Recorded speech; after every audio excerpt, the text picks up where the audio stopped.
dans le document d'Inside, Tracker de stars. Jamais les célébrités n'ont autant fait parler d'elles et jamais non plus elles n'ont autant fasciné et fait vendre. Oui, dans leur sillage, il existe aujourd'hui aux États-Unis de nouveaux business, à commencer par les autographes qui se vendent comme des denrées très rares. À l'origine de ce phénomène, des fans qui ont su transformer leur passion en un véritable métier, Sandrine. Alors qui sont ces petits malins qui s'enrichissent grâce à la célébrité des autres et comment procèdent-ils pour pourchasser les stars et leur extorquer des signatures qui valent de l'or? Reportage Grégory Hérault, Mathieu Jaubert. Il est 7h30, Los Angeles se réveille. Ditra et son ami sont déjà là, au garde à vous. Originaires d'Alabama, elles ont traversé le pays pour apercevoir leur idole Simon Baker, le héros du Mentaliste. Ce matin-là, il doit venir inaugurer son étoile sur Hollywood Boulevard. Il n'y a pas loin de 6 heures d'avion pour venir ici. Pas mal de correspondances. Donc oui, on vient d'assez loin. Dans 4 heures, il y aura foule, barrières de sécurité, service d'ordre. Tout est prévu. Allez vous mettre là-bas, vous ne pouvez pas rester ici. Mais Ditra veut être aux premières loges. On est venu là pour vivre cette cérémonie en personne et pas à la télé ou sur Internet. Je veux me faire des souvenirs. Elle devra jouer des coudes. Une demi-heure avant la cérémonie, fans, journalistes, paparazzi et invités prestigieux comme Naomi Watts ont pris place. Pour chauffer l'ambiance, distribution de roses estampillées Simon Baker. C'est romantique. Ditra est conquise. Pour la première fois, Simon Baker se trouve à quelques mètres d'elle. Elle tente d'attirer son attention. Mais elle n'est pas la seule à vouloir obtenir ses faveurs. Nous y voilà. Vous pensez qu'il va venir vous voir? J'espère. Peut-être. Simon Baker se prête volontiers au bain de foule, mais d'autres célébrités les fuient parce que des anonymes profitent de ce genre d'occasion pour obtenir des photos, des autographes ou des objets de stars pour les revendre. Qui sont ces chasseurs de stars qui peuplent Los Angeles? Quels sont leurs secrets? Comment certains ont-ils fait fortune? Plongés dans un monde où la traque des people ne s'arrête jamais.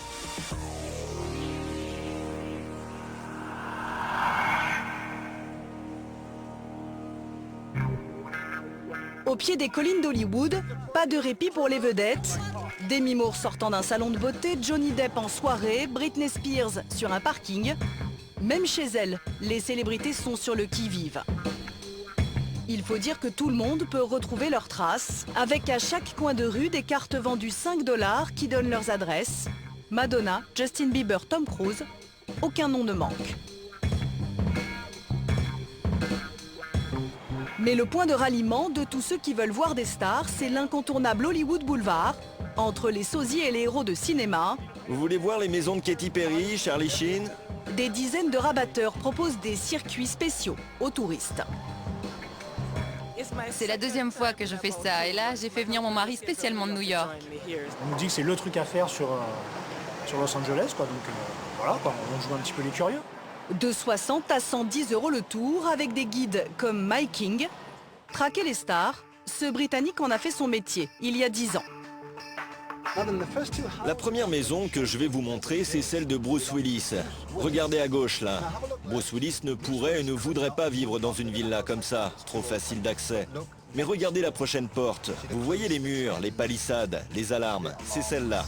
Le tour dure 2 heures, au total 30 étapes, devant de banals portails automatiques. Cette maison rose est celle de Christina Aguilera. La prochaine maison, c'est la plus chère. Elle appartient à Tom Cruise. C'est probablement la plus difficile à voir, mais on va y arriver. Regardez, à travers les arbres, cet immense hôtel particulier, tout en jaune. Profitez-en, il y a un trou là pour faire des photos. Chaque jour, une soixantaine de véhicules comme celui de Mike s'arrêtent devant ces célèbres maisons. Un balai incessant qui agace les premiers intéressés. Al Pacino est excédé de voir des autobus s'arrêter devant son portail. Moi, je ne fais pas ça. Je me mets juste de l'autre côté de la route. En plus, on voit mieux la maison. La colère des stars, Mike King s'en amuse et pour que les passagers en aient pour leur argent, il leur fait croire à de possibles rencontres. Voilà une belle voiture devant nous. Je vais vous demander de regarder attentivement le chauffeur. Ah non, c'est juste un fils à papa. Ce tour, c'est un peu un safari. À la place de traquer des lions, nous on traque des stars. Parfois on en voit, parfois on n'en voit pas. Une traque qui va plus loin que ça. Une fois la nuit tombée, d'autres prennent le relais pour suivre les célébrités dès qu'elles sortent de leur cage dorée. C'est le cas de Giovanni. Dans son appartement, à seulement 22 ans, il a un millier de stars à son tableau de chasse. Des photos qu'il accumule depuis 4 ans. À l'origine, une passion. Aujourd'hui, un métier. Charlize Theron, Demi Moore, Tom Hanks, Will Smith.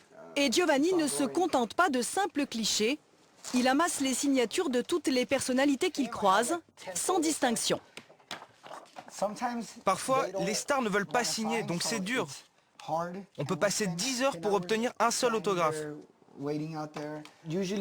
Pour devenir chasseur d'autographes, il a arrêté ses études. Ça lui rapporte entre 3 et 4 000 euros par mois. Quand il aperçoit un visage connu, Giovanni a une technique.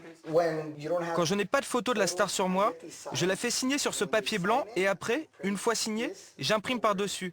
Ça donne ça, une vraie photo dédicacée. C'est pas bête. Oui, je suis un malin. Et son ingéniosité ne s'arrête pas là. S'il a autant de guitares chez lui, ce n'est pas vraiment par passion du rock. Achetés 15 euros, ces instruments peuvent être revendus 40 fois plus cher, une fois signés. Ça, c'est Slash, le guitariste. Il pensait que j'étais musicien, alors il me l'a signé. Il ne savait pas que j'allais la revendre. En plus, vous ne jouez pas de guitare? Moi, non, jamais. Pour trouver toujours plus de signatures, Giovanni ne compte pas ses heures. Le dimanche soir, c'est basketball. On y va, voyons qui on peut trouver ce soir. Un ami le conduit au Staples Center où se joue un match. Là-bas, Giovanni est sûr d'apercevoir des people. Après une demi-heure d'attente, l'animateur de télé Mario Lopez, l'ex-fiancé d'Eva Longoria, quitte les tribunes. La vedette se transforme en proie. Giovanni entre en action. Félicitations Mario. T'es un mec marié maintenant. Je peux te demander une signature? Merci, t'es un frère. Et voilà une première prise pour Giovanni. Quelques minutes plus tard, c'est au tour de la légende de basket Magic Johnson d'arriver. Tu veux bien signer ma chaussure s'il te plaît Magic? Je t'ai attendu toute la nuit pour ça. Merci, t'assures trop. T'es le meilleur Magic. Merci Magic.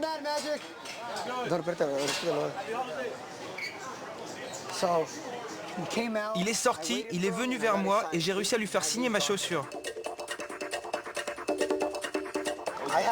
Je l'avais dans mon sac. Pas facile parce qu'elle est grande. Hein. Regardez, elle est plus grande que moi. C'est bien qu'il l'ait signée. C'est une bonne soirée. Des chasseurs d'autographes, il y en a une centaine dans la ville. Tous écoulent leur butin sur Internet en 45 minutes. Giovanni aurait gagné 700 euros. Aux États-Unis, c'est un business lucratif, à l'origine de réussites fulgurantes. À 1 heure d'avion de Los Angeles, Scottsdale, en Arizona. Dans le désert, aucune star à l'horizon. De toute façon, Jeff Wolf n'a plus besoin de leur courir après. Avant, il était chasseur d'autographes.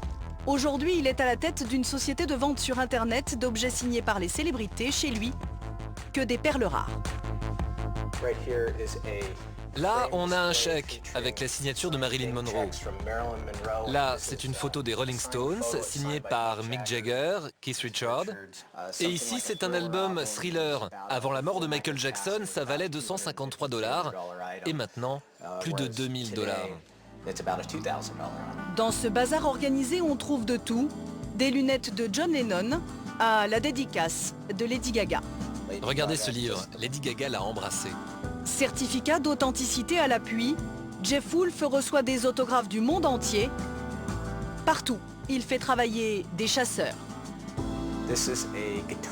Alors, on a ici la guitare signée par Paul McCartney des Beatles. C'est l'un des autographes de stars en vie les plus difficiles à obtenir. J'ai mis quelqu'un de confiance sur le coup qui a passé 6 mois entiers à courir après lui pour ça. Le prix de cette guitare, 7 000 euros. Chaque mois, jusqu'à 1000 ventes réalisées, des colis envoyés partout.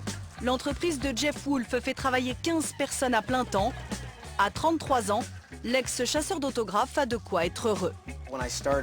Quand j'ai commencé, je faisais ça pour le plaisir avec mon père, pour me faire un peu d'argent de poche pour mes sorties le week-end. Maintenant, c'est un travail à temps plein. Notre chiffre d'affaires dépasse le $1 million. Et il n'est pas le seul à gagner ainsi des fortunes. Le business des autographes pèse 40 millions d'euros aux États-Unis. Retour sur Hollywood Boulevard avec Simon Becker, justement en séance de dédicace. Au milieu des professionnels, les vrais fans sont toujours là. Ditra touche enfin au but. Félicitations Simon. Merci beaucoup. Vous êtes une source d'inspiration pour moi. Simon, je peux vous demander une photo aussi? Merci. Sans arrière-pensée, elle est venue simplement pour voir son idole. Des vrais fans, il en reste. C'était incroyable. Mon cœur bat encore très fort. J'ai eu comme une montée d'adrénaline. Vous avez eu ce que vous vouliez? Absolument. Adulé, Simon Becker savoure. Cette étoile, c'est une consécration. C'est irréel. C'est une expérience étrange de savoir que mon nom sera ici pour toujours. Face à ses fans, le sourire. Pourtant, la chasse aux stars ne s'arrête jamais, même dans l'au-delà.